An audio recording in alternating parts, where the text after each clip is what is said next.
একদিন মধ্যাহ্নে খুব মেঘ করিয়াছে। সেই মেঘলা দিনের ছায়াঘন অবকাশের আনন্দে বাড়ির ভেতরে এক ঘরে খাটের ওপর উপুর হইয়া পড়িয়া একটা স্লেট লইয়া লিখিলাম, গহন কুসুম কুঞ্জ মাঝে। লিখিয়া ভারী খুশি হইলাম।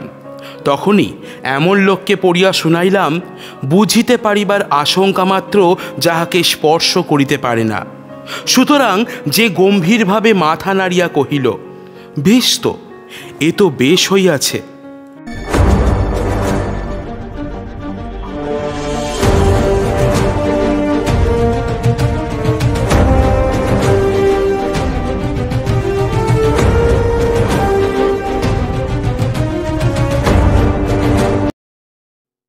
নমস্কার, আমি লোকনাথ। গল্প অ্যান্ড কোং চ্যানেলে আপনাদেরকে স্বাগত। বিভিন্ন স্বাদের গল্প প্রবন্ধ শুনতে আমাদের চ্যানেলটিকে ফলো করুন এবং সাবস্ক্রাইব করে পাশে থাকুন। আজ আমরা দেখতে দেখতে চলে এলাম জীবন স্মৃতির 20 নম্বর পর্বে।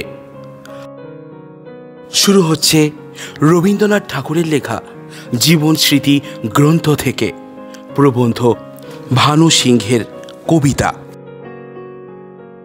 পূর্বেই লিখিয়াছি, শ্রীযুক্ত অক্ষয়চন্দ্র সরকার ও সারদাচরণ মিত্র মহাশয় কর্তৃক সংকলিত প্রাচীন কাব্য সংগ্রহ আমি বিশেষ আগ্রহের সহিত পড়িতাম।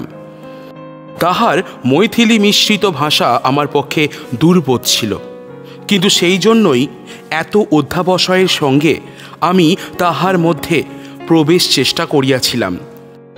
গাছের বীজের মধ্যে যে অঙ্কুর প্রচ্ছন্ন ও মাটির নিচে যে রহস্য অনাবিষ্কৃত, তাহার প্রতি যেমন একটি একান্ত কৌতূহল বোধ করিতাম, প্রাচীন পদকর্তাদের রচনা সম্বন্ধেও আমার ঠিক সেই ভাবটা ছিল। আবরণ মোচন করিতে করিতে একটি অপরিচিত ভাণ্ডার হইতে একটি আধটি কাব্যরত্ন চোখে পড়িতে থাকিবে, এই আশাতেই আমাকে উৎসাহিত করিয়া তুলিয়াছিল। এই রহস্যের মধ্যে তলাইয়া দুর্গম অন্ধকার হইতে রত্ন তুলিয়া আনিবার চেষ্টায় যখন আছি, তখন নিজেকেও একবার এইরূপ রহস্য আবরণে আবৃত করিয়া প্রকাশ করিবার একটা ইচ্ছা আমাকে পাইয়া বসিয়াছিল। ইতিপূর্বে অক্ষয়বাবুর কাছে ইংরাজ বালক কবি চ্যাটার্টনের বিবরণ শুনিয়াছিলাম। তাহার কাব্য যে কিরূপ তাহা জানিতাম না।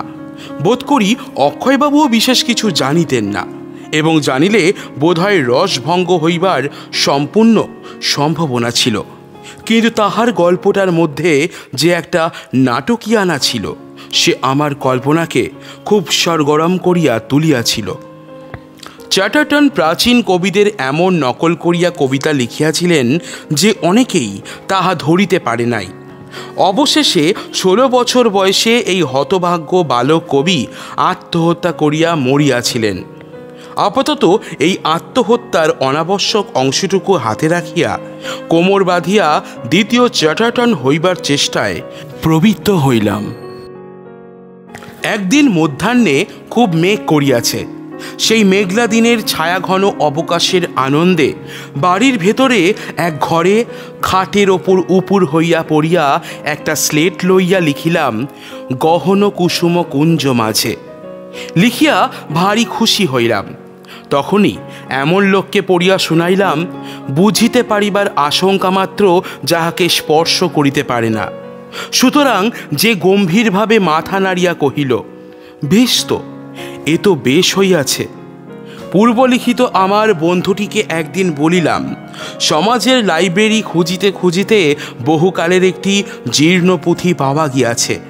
তাহা হইতে ভানুসিংহ নামক কোনো প্রাচীন কবির পদ কাপি করিয়া আনিয়াছি। এই বলিয়া তাহাকে কবিতাগুলি শোনাইলাম। শুনিয়া তিনি ভীষণ বিচলিত হইয়া উঠিলেন। কহিলেন, এ পুঁথি আমার নিতান্তই চাই। এমন কবিতা বিদ্যাপতি চণ্ডীদাসের হাত দিয়াও বাহির হইতে পারিত না। আমি প্রাচীন কাব্য সংগ্রহ ছাপিবার জন্য ইহা অক্ষয়বাবুকে দিব। তখন আমার খাতা দেখাইয়া স্পষ্ট প্রমাণ করিয়া দিলাম, এ লেখা বিদ্যাপতি চণ্ডীদাসের হাত দিয়া নিশ্চয়ই বাহির হইতে পারে না, কারণ এ আমার লেখা। বন্ধু গম্ভীর হইয়া কহিলেন, নিতান্ত মন্দ হয় নাই। ভানুসিংহ যখন ভারতীতে বাহির হইতেছিল, ডাক্তার নিশিকান্ত চট্টোপাধ্যায় মহাশয় তখন জার্মানিতে ছিলেন।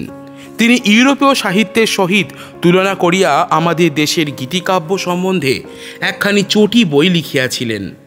তাহাতে ভানুসিংহকে তিনি প্রাচীন পদকর্তা রূপে যে প্রচুর সম্মান দিয়াছিলেন, কোনো আধুনিক কবির ভাগ্যে তাহা সহজে জোটে না। এই গ্রন্থখানি লিখিয়া তিনি ডাক্তার উপাধি লাভ করিয়াছিলেন।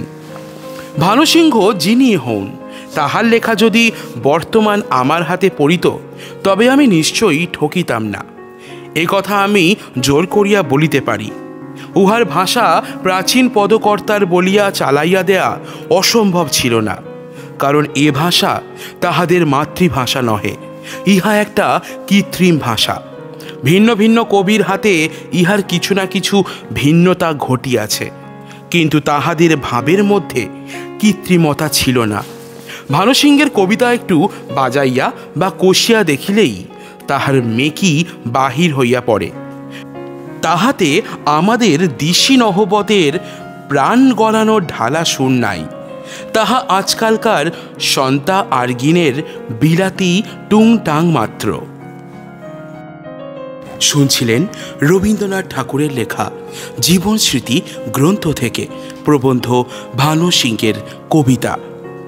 এরকমই বিভিন্ন স্বাদের গল্প প্রবন্ধ শুনতে আমাদের চ্যানেলটিকে ফলো করুন এবং সাবস্ক্রাইব করে পাশে থাকুন।